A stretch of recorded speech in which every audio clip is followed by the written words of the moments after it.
22nd Annual Garden State Film Festival. There are going to be 200 films from over 14 countries, all happening March 21st to the 24th of this year. I am your host, Emily DeSimone, and I am here with film director Carl Kelsch for Scammers. So, Carl, introduce yourself, talk about the film, give us a little tidbit to our audience. Yeah. So Scammers is a 17-minute short film, and it's based on something that happened to me last summer where I was scammed by what they call a dent repair scam artist. And since making this film and taking it to a couple festivals already, I can tell you, I just keep meeting people who are like, this has happened to me. So maybe some people are watching this and they know what a dent repair scam is. It means you've been approached by someone in a parking lot. They're telling you they can fix your dent really easily. They are saying, oh, just take my card, or I could do it at your house, or I'm mobile, and you don't want to spend the money at a shop doing this. So sounds like something many of you were like, who would even fall for that? But if I went into the details, it might make it a little more understandable. But safe to say, I ended up, with a very shoddily done repair. I spent $400. I felt strong-armed to give this person the money. I felt they would probably kick my car or tail me if I didn't. So it was kind of like an aggressive thing. And the people who do it are usually men, and sometimes there's more than one. So it's all about pressure. And I was just so thrown by getting scammed in this dent repair scam that I realized, I'm about to make a new short film, and I think I found my idea. That's awesome. And yeah. So, okay, so you're into short films. This is the first short film that you've made? Well, I've made a couple other short films kind of dotted, maybe like 3, 4, 5 years apart. I've mostly had other directors direct my work. My pandemic epiphany was that I had kind of like gotten to a point where I built up management skills and my work life, my day job, and it just suddenly directing didn't feel scary anymore. And I realized I had identified as a writer, but my heart always wanted to dabble more in directing. And this is the first film that I've directed that costs over $1,000, and in a lot of ways, it feels like my first short film. Well, congratulations. That's awesome that this is your first work that you've directed and it's been Yeah. accepted into this film festival. Can you tell the audience about what the process was like and how it was different between being a writer and now that you were the director, any challenges that you faced? Yeah. I mean, as a writer, you can say, I can have a crowd scene at a dining hall. I can have a concert scene. I can do, something really complicated, and you're not going to have to solve the problem of how to get a great location and fill it with the extras you need. So as a writer, the first thing is, it can stop you in your tracks knowing you're going to direct it yourself. I've had, the blank page for months trying to get up to writing Scammers before that incident happened, or writing something to direct. And I think a lot of the challenges start to think, what resources do I have? What's the scale I want? And because the incident had happened to me and a lot of it was outside, it just let me wrap my head around really seeing I could direct this, because the scale of it is really simple and I have a sense memory of it happening. And I know that I can just aim for recreating that environment, that feeling.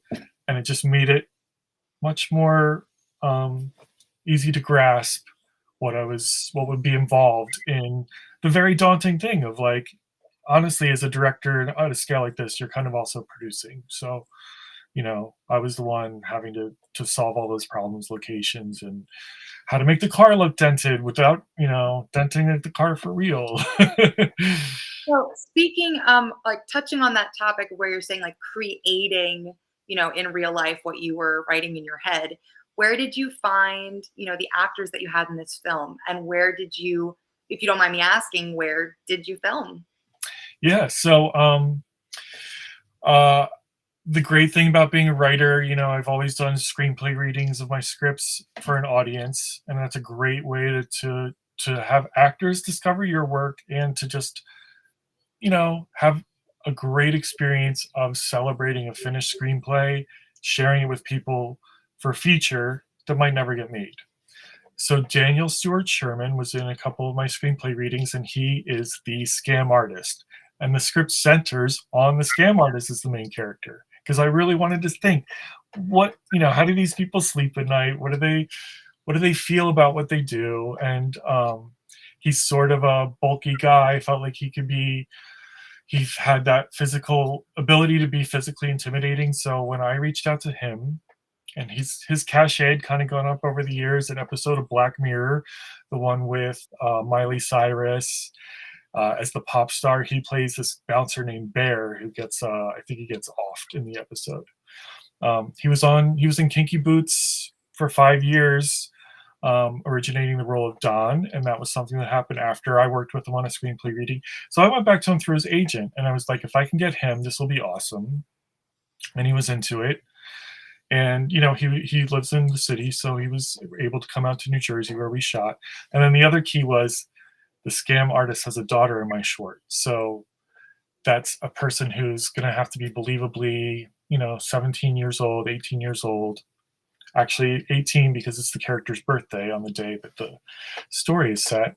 And I was so lucky to have in my social circle through her parents knowing this actor Nico Schumacher, who made her debut short film with this, and I'd seen her in her high school plays just because I was, you know, wanted to, you know, support their family, and their parents were like, "Come see Nico and the Adams Family" or whatever. Interestingly, although I thought of her as a musical theater person, she was like really what I want to do with short films. And I auditioned her just once. I didn't audition anyone else. I felt like serious about it, and then she was like tearing up on cue in our audition, and I was like, wow, this young person has it. And I just feel like the to put someone really experienced next to someone who's you know, really new to it, you know, it's just kind of a nerve-wracking thing to go into as a director, but I made sure they had a little time to bond on Zoom before in a read through that we did. And um, I just think they both just feel like so lived in as a father and daughter. No, I mean, Did you see that?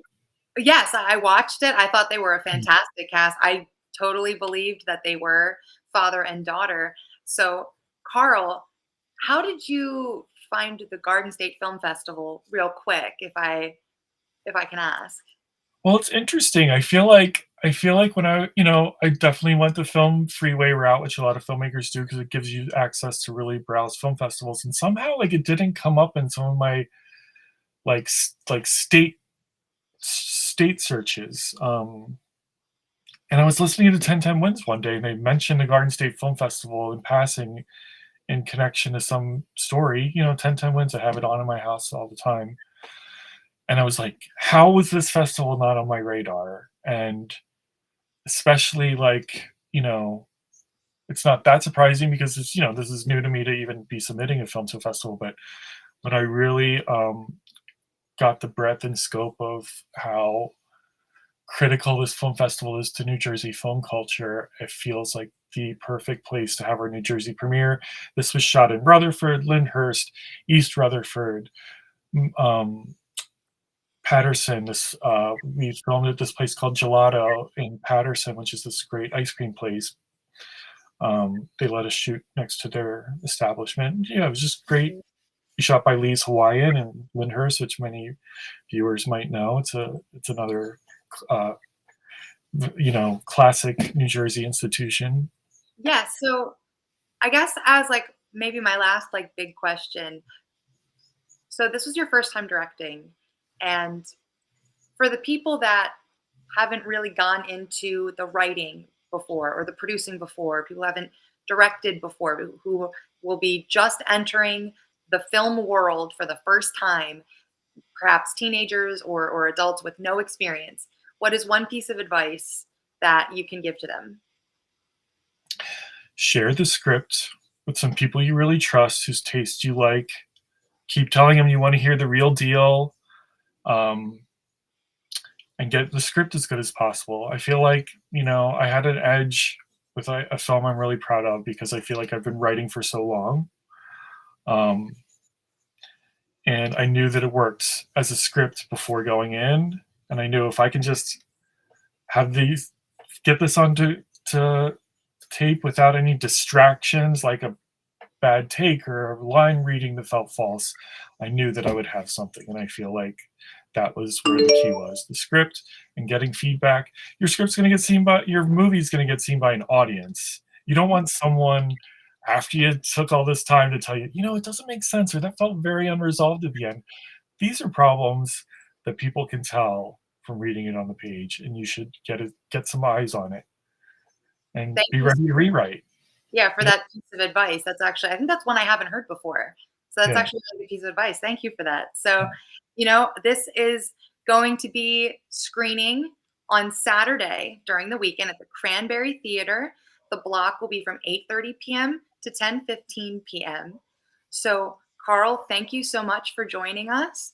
I really am excited to see you at the film festival this year, where there are over 200 films screening across 8 venues, including hosting parties, panels, events, and more. So, guys, get your tickets at gsff.org/tickets. My name is Emily. Thank you again so much, Carl, as a director, writer, and producer, for joining me. I will see you at the festival, and I'm so excited to see it at the festival. Bye, guys.